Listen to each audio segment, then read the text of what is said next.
Scoreline, a perfect result with Mansfield's smooth bitter. Hello, good afternoon. Welcome to Scoreline. This afternoon's main headline, Barnsley are promoted to the Premiership. They'll be playing in football's elite next season for the first time ever in their history, after beating Bradford City 2-0.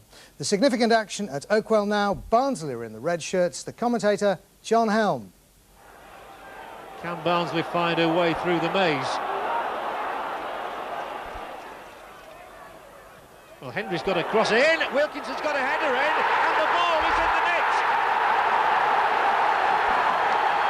Daniel was clever there, he was strong too. He'll get onto the area, Sungot's in there with him. It's Sungot! Amazing! Off the upright. Now then, Clint Marcel goes for the glory and gets it! That surely is the goal that takes Barnsley into the Premier League for the first time in their history. And indeed it was. So let's cross now live to John, who's still in the commentary position at Oakwell. John. John, I never thought I'd see scenes like this at Oakwell. Quite unimaginable, and I'm sure none of these people ever expected it either.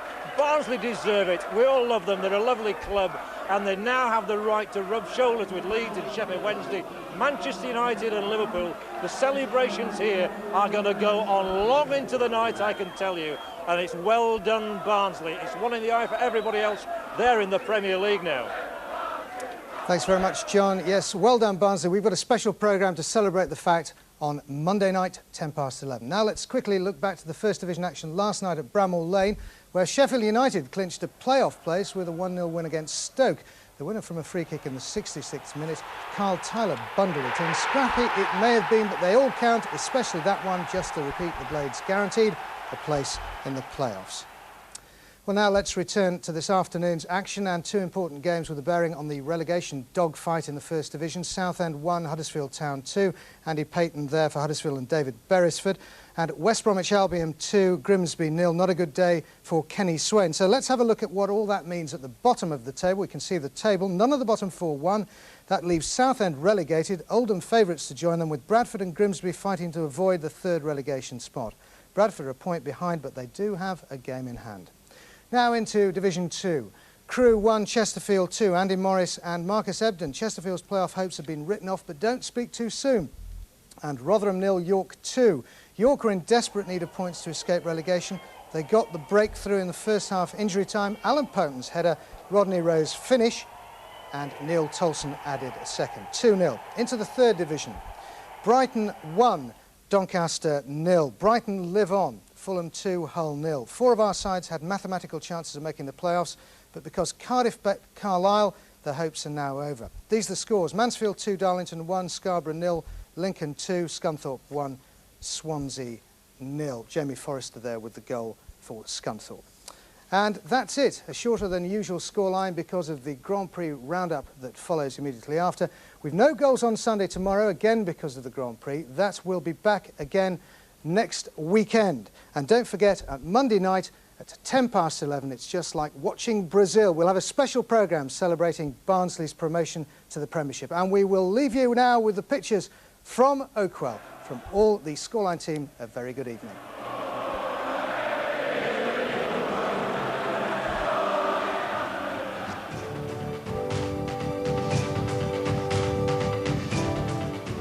Scoreline, a perfect result with Mansfield's smooth bitter. In Barnsley, in case you didn't hear the roar, yesterday's 2-0 win over Bradford City put them in the Premiership for the first time in the club's long history.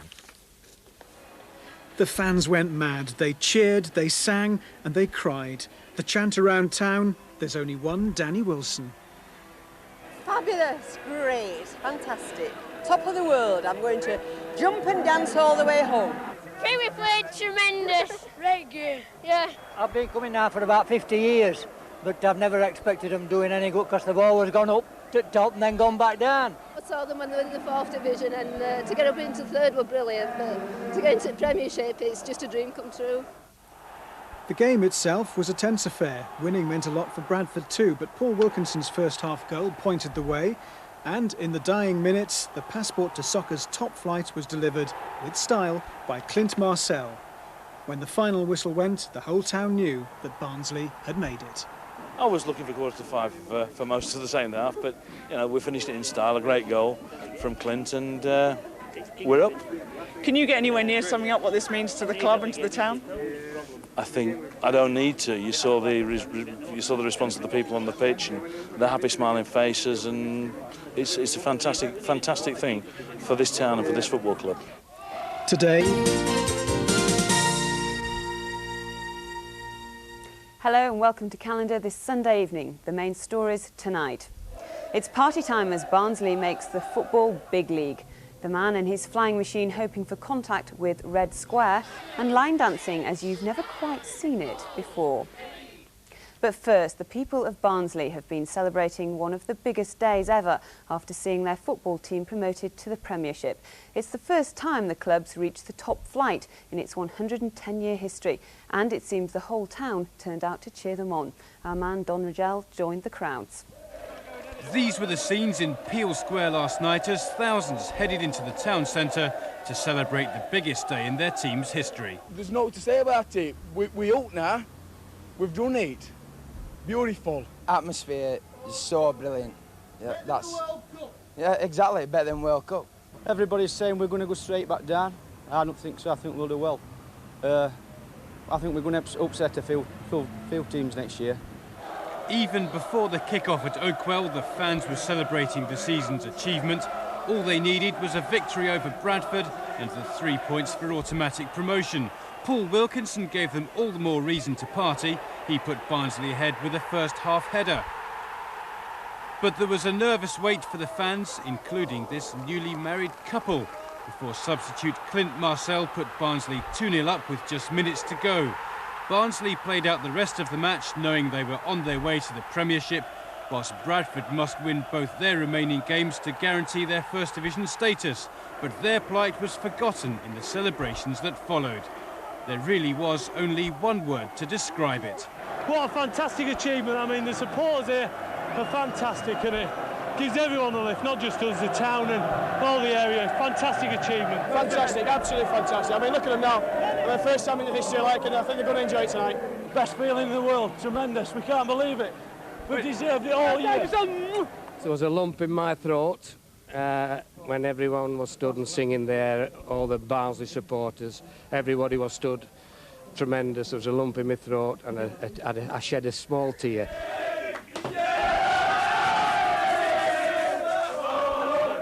Scenes of jubilation never before seen at Oakwell, but with Liverpool, Manchester United and Arsenal all due to play here next season, the best is yet to come. And we'll have a special half-hour programme looking back on Barnsley's season. Depressed Northern Town to a success story which brought smiles right across the nation. Their 2-0 win over Bradford earned them promotion into football's elite for the very first time. Well, today the full implications of their triumph were just beginning to sink in. It earns them the right to play alongside the country's biggest and wealthiest clubs, and also an estimated £10 million in television fees and sponsorship.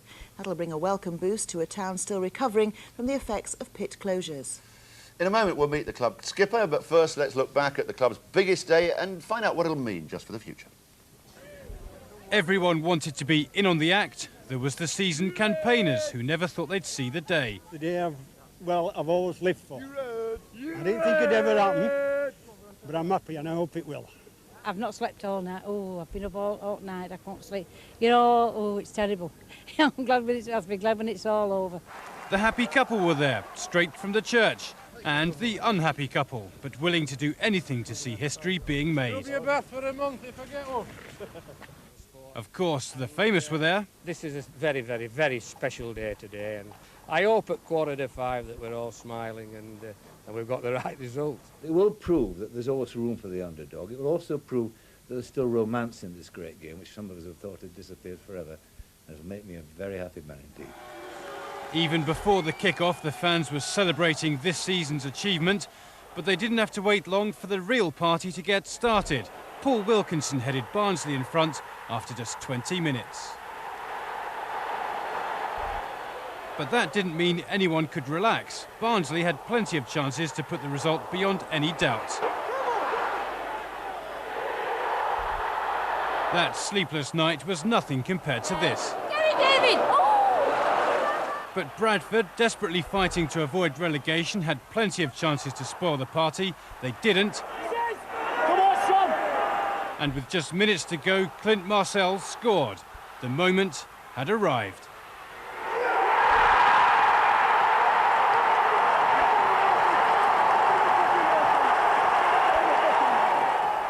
It was just down to the referee to start the biggest party Barnsley has ever seen.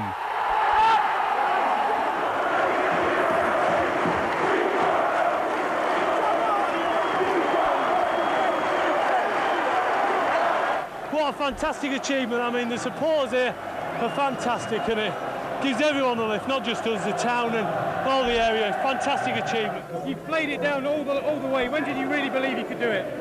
The first game of the season at West Brom, and then we had a good side out then, and I thought we played very well, and we set our standards out very end. Best feeling in the world, tremendous. We can't believe it. We deserved it all year.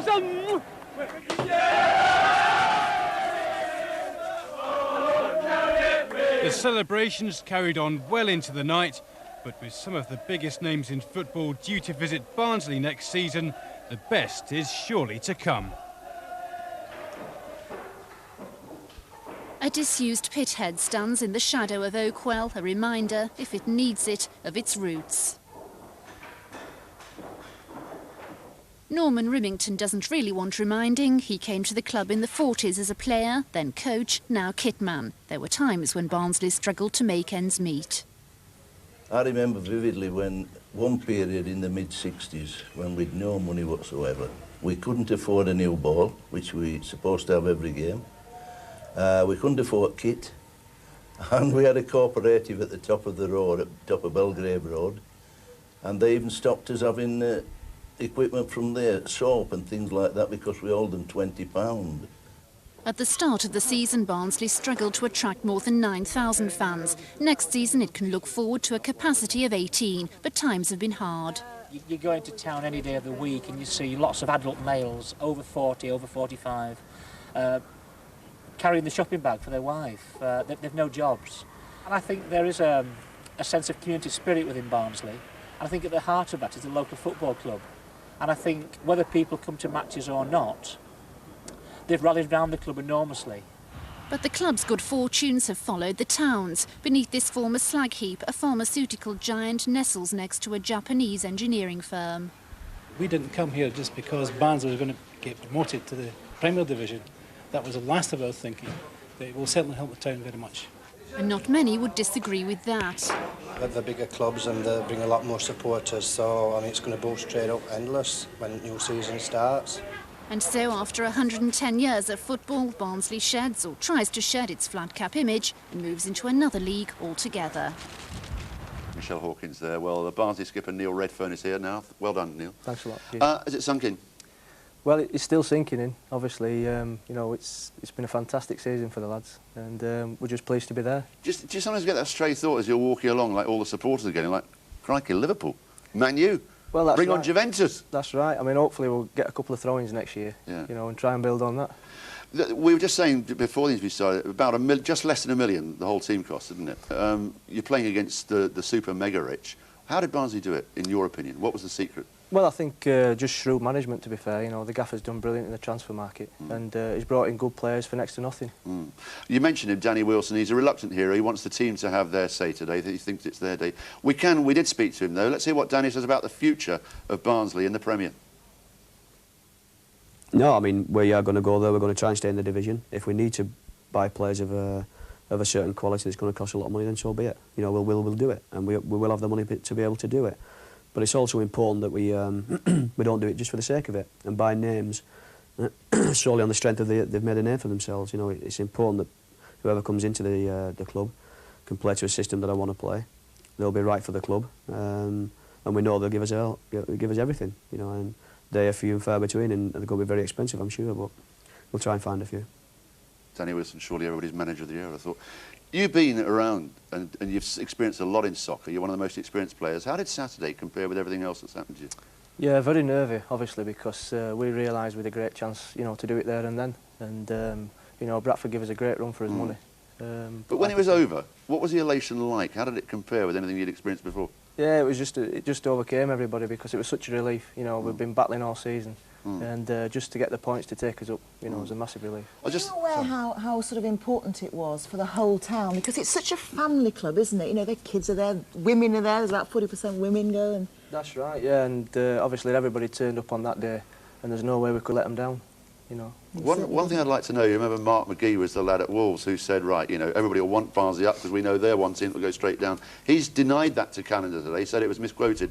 But did that act as a motivation as about what people generally thought about Barnsley? Well, that's right, and obviously just with that happening, what Mark McGee said, you know, it gives the lads a spur, and we just wanted to prove him wrong. What time did you drink your last drink Sunday morning? I've just finished now, I've just come in now. He's done a thrower. Wouldn't mind being an Oxford United player. Neil, thanks very much, thanks to the whole team, and I just wish my dad had been alive to see it, I have to say on a personal note. All right, yeah, well done. Thank you. Yeah, but of course Barnes' success meant bad news for Bradford, who, along with Grimsby, are still fighting relegation, so commiseration. Weekend, Barnsley finally made it. The club is to enter football's Premier Division for the first time in their history. Here's our sports reporter, Damien Johnson. OK. 48 hours after Barnsley's elevation to football's elite, the club's shop has never done brisker business. Many supporters ignored the after-effects of the celebrations to return to the ground to buy mementos of the greatest day in the club's 110-year history. You name it, promotion T-shirts, new scarves that we've just got in this morning going like hotcakes, promotion Premier League 1997 scarves, they're flying away, and so's everything, literally everything that we have in the shop is going. It was Paul Wilkinson who headed Barnsley into the lead to steady the nerves on Saturday. In the dying minutes of the game, Trinidadian international Clint Marcel skipped through the Bradford defence to send Barnsley up and supporters into ecstasy.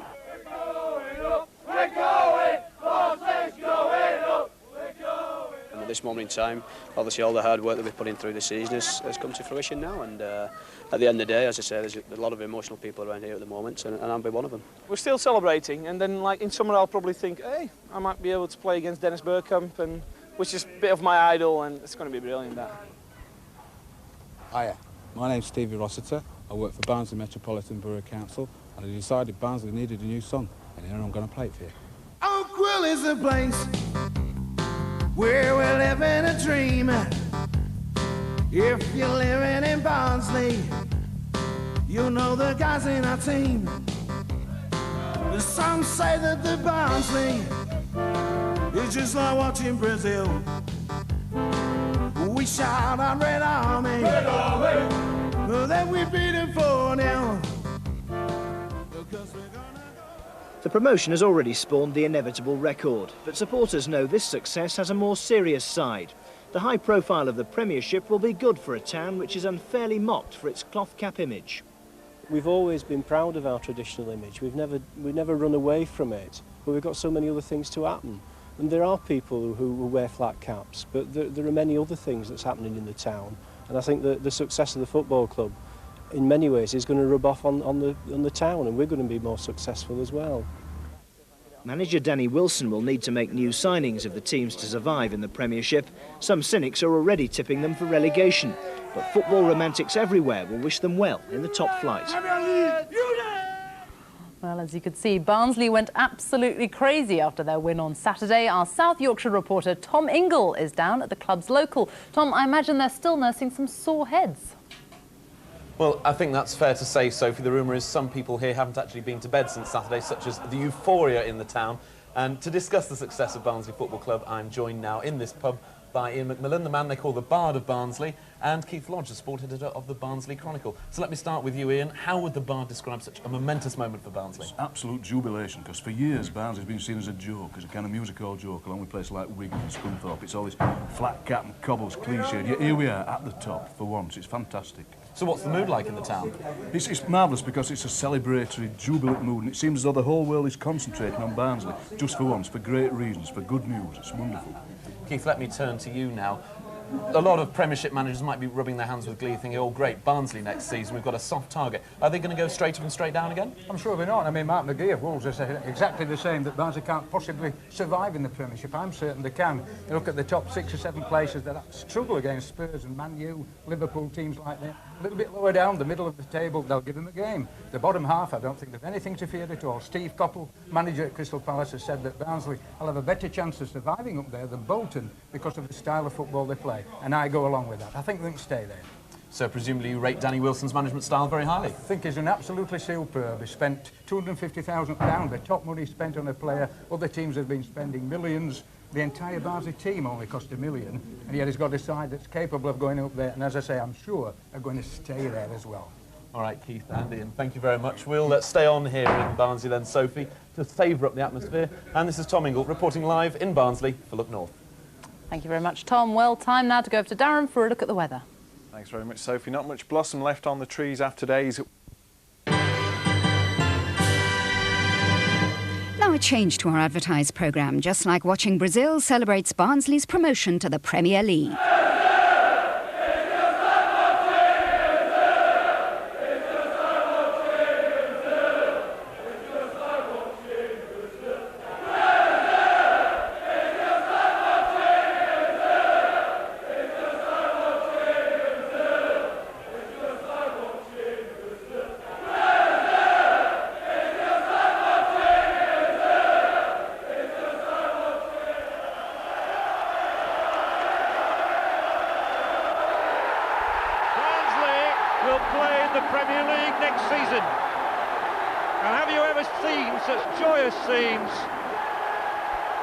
Fabulous moments here, and despite the appeal for the fans to stay off the pitch, some have broken through the cordon.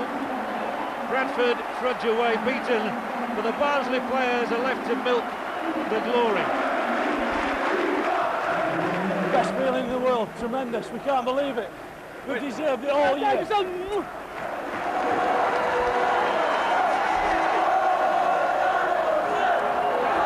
What a fantastic achievement. I mean, the supporters here are fantastic, and it gives everyone a lift, not just us, the town and all the area. Fantastic achievement.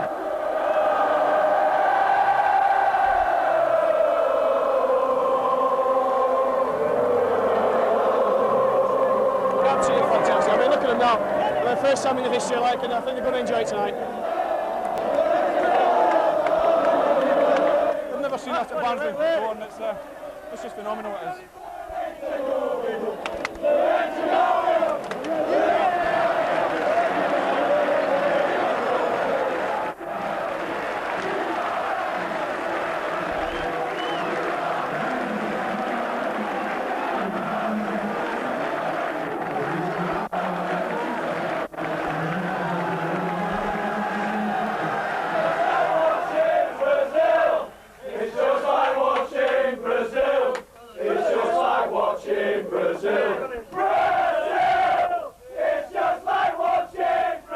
When Barnsley began their First Division campaign at West Bromwich Albion on August the 17th last year, few fans could have expected what was to unfold over the next 9 months. But there was an air of confidence amongst the players and the staff. Everybody had wrote us off. In fact, I think we were quite, odds-on favourites to be relegated at that point. They looked at us as a smaller club in a tough division. But the lads knew from the feeling that we had through pre-season training, we got good results in pre-season. And sometimes it didn't always work that way, but we just had a gut feeling that we had a great chance. And like you say, the way we set about things against West Brom, we knew we had a great chance.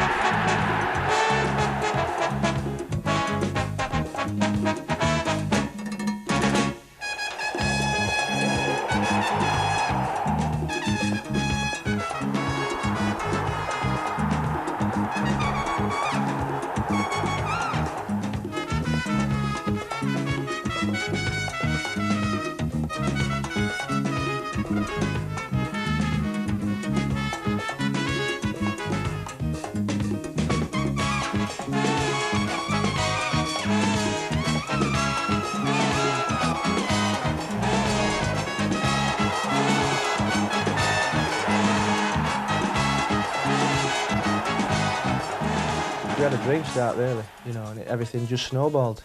Just went on, you know, from one game to the next. The lads grew in confidence, and, you know, we're just looking forward to every game at that point.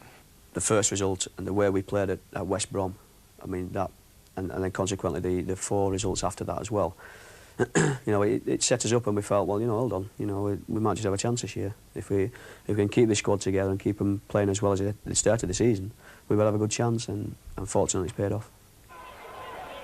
Throughout the season, Barnsley never dropped below 4th in the table, yet when they did drop points, the critics were only too quick to jump in.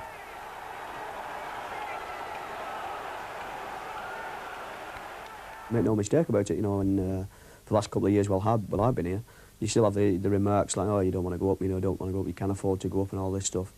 I mean, and it's a big slant on myself and the players, because we're very, very ambitious at the club. But it was ever thus. 15 years ago, before the Premiership, when the First Division was the elite, John Helm posed the question to Danny Blanchflower, one of Barnsley's most illustrious former players. With him was Sid Skinner Normanton, the granite defender immortalised by the club's most famous fan, Michael Parkinson. We were second when I was here. We were second in the league for a while, and then used to say wait until November came. And when November came, we lost about 5 matches or 6 matches, and that we're out of it. But not this time.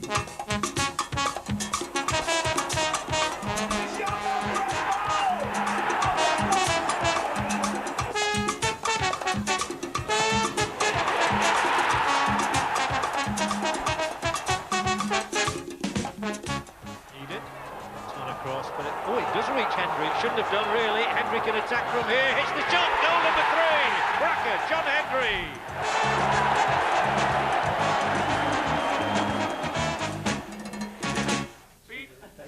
Crucial to Barnsley's season were the 2 meetings with the side that was to eventually run away with the First Division title, Bolton Wanderers.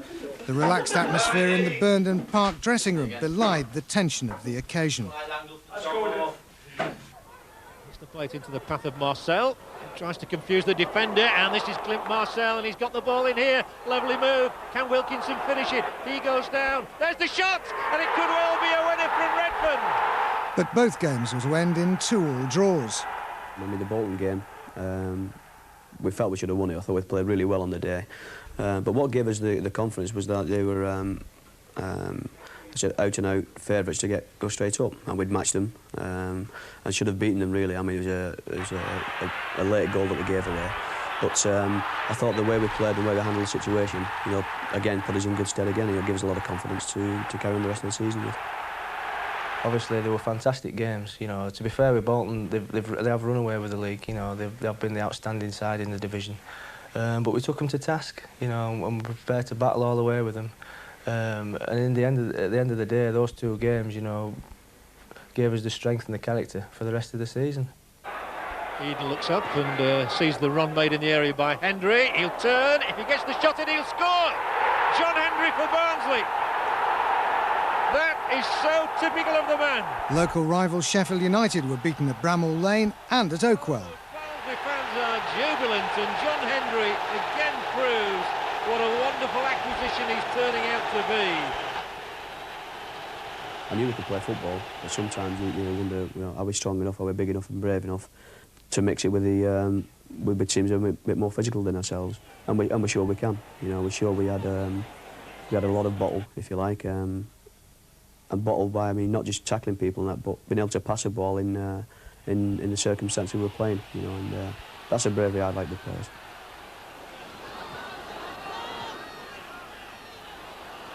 If we beat Sheffield United, you know, that's as good as anything that could happen in the season.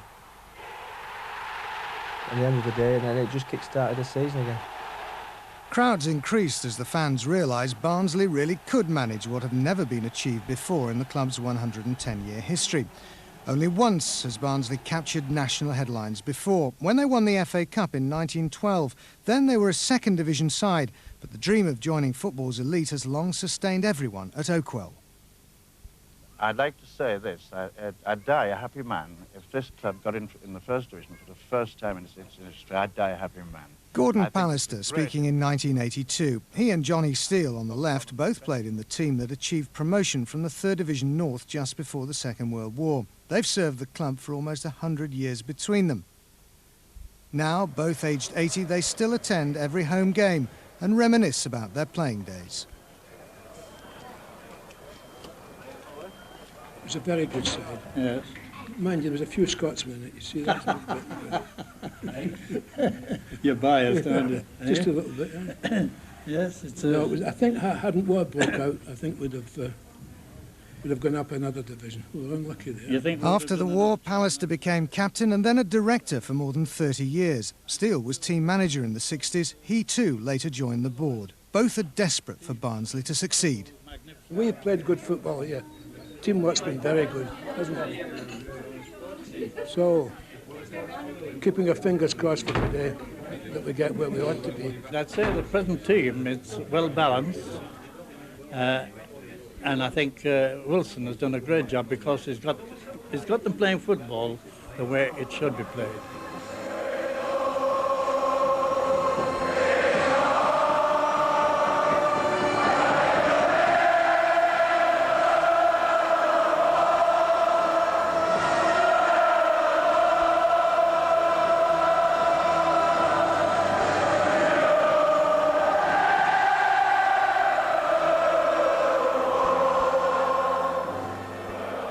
I mean, I've lived with it all my life, I suppose, 50 years or more, and I still can't believe it. I think I'll wake up in a moment. I mean, it was obviously an impossible dream, the First Division, as it used to be in those days. Now the Premier League's an even bigger prize, isn't it, nowadays, because there's such a demarcation line nowadays between the top and the bottom. And Barnsley have always been regarded wrongly, actually, as the bottom of the bottom, if you like, you know. And they've been a proud club with great traditions and friendly traditions, and it's just nice to see them here in this position and have got there the right way, played good football, they've not kicked their way there, and remained, you know, this sort of nice, friendly, open lot that they are.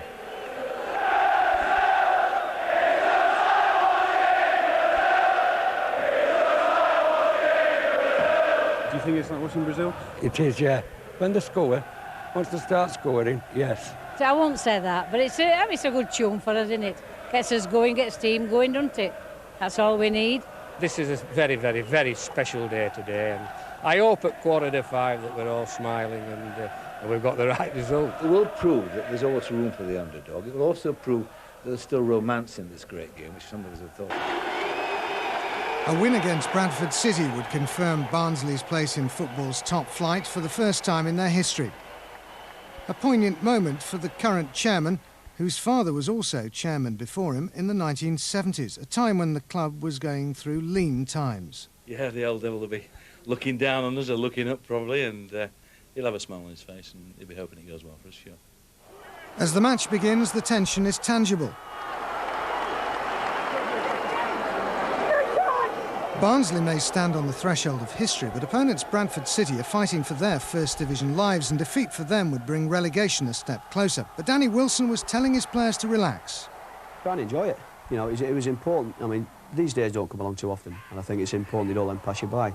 You know, it happens so quickly. It's important that you can remember things, you can try and enjoy, you can lay in bed at night and remember that good pass you had or the good shot or whatever it may be that turns you on. That type of thing, and it was important that they didn't let him pass them by and didn't forget about it.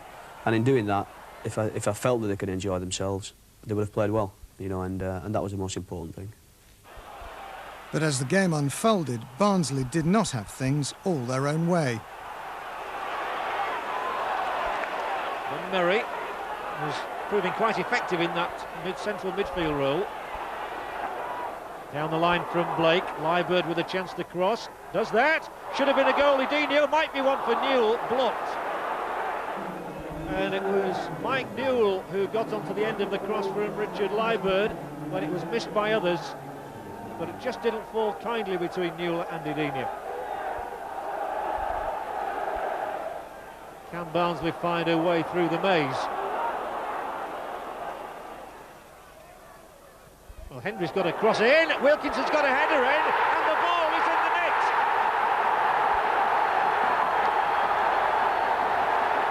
jubilation at Oakwell, and what a time to score your first goal for so long. Paul Wilkinson, only one in the last 23 matches, has got the one that counts. He kisses the red shirt, and it was his old pal from Middlesbrough days, John Hendry, who somehow contrived the cross.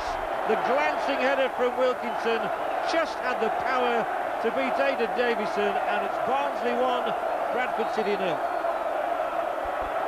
And they're singing their songs about going up again.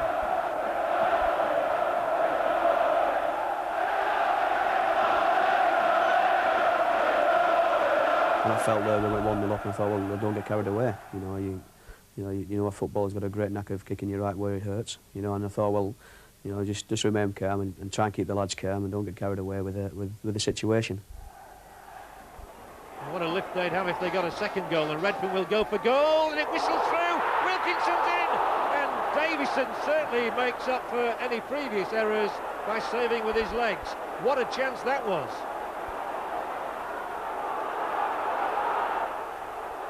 Now it's Bullock, and he'll drive forward with two on his right, and Bullock, skillful, tees it up. Redfern lashes in the shot, well saved, Hendry, and an equally good save the second time around by Davison, and now Eden off the upright. Well, this is quite astonishing. Could have had maybe 3 or 4. You know, the keeper made some blinding saves. We hit the woodwork a couple of times, and they did ride the luck a bit. But like I say, you know, second half, Bradford came out fighting and that, and they hit the woodwork a couple of times, so it got a bit tense.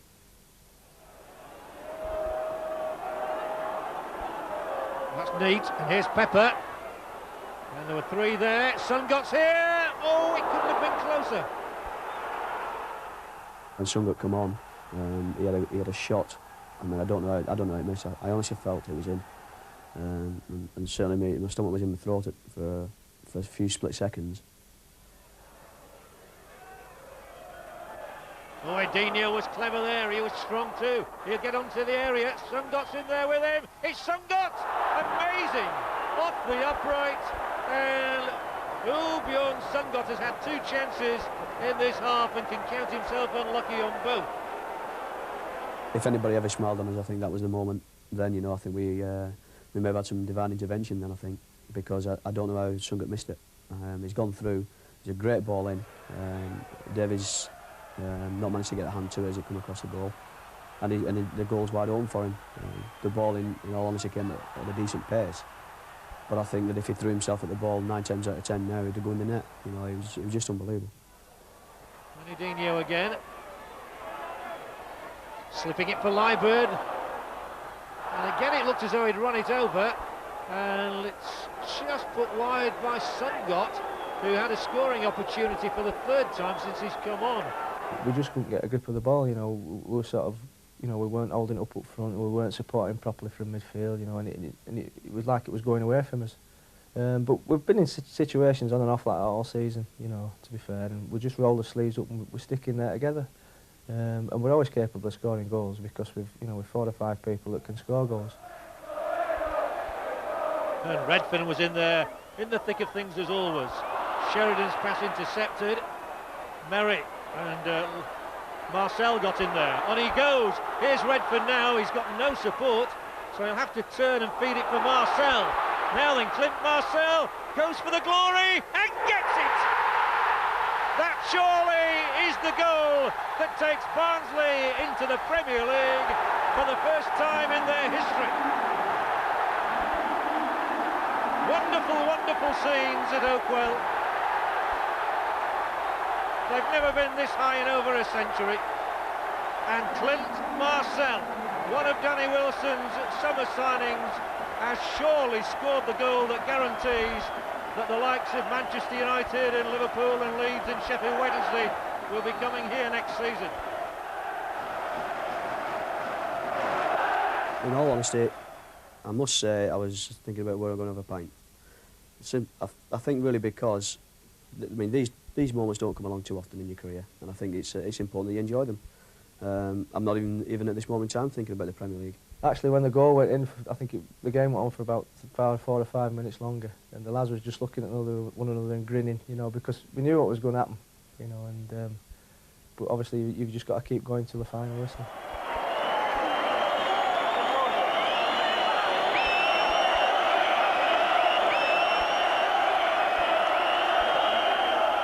Barnsley will play in the Premier League next season.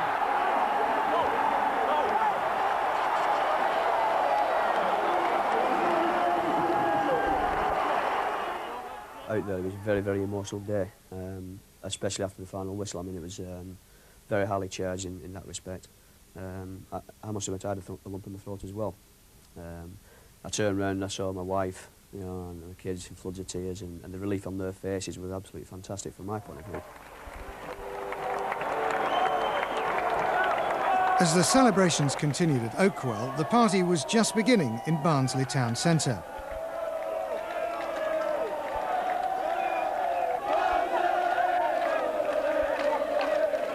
Everybody's knocked us. At the start of the season, they said we wanted favourites to go down. Tell them, Arsenal boys, you're here. You're going to stay there.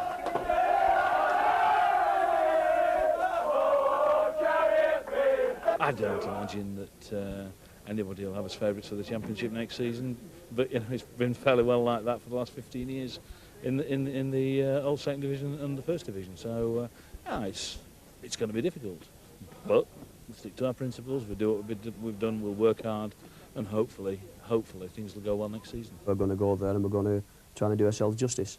I mean, at the end of the day, we're professionals. You know, yeah, we are going to try and enjoy it, but you only enjoy things when you're winning. It's brilliant. It's just nothing short of phenomenal what's happened at this football club, and it's a fairy tale, and he deserves all the credit, him and his background staff. Always had ambitions to do this, and it's a dream, but dreams can come true. And I tell you what, the bottom end of it as well is there's a lot of clubs, your Doncasters, your Rotherhams, your Rochdales of this world. We've been there. There's no reason why they can't get there as well. And I think it's great for all the smaller clubs, or so-called, but we're not small anymore at Barnsley. We're Premiership and we deserve it.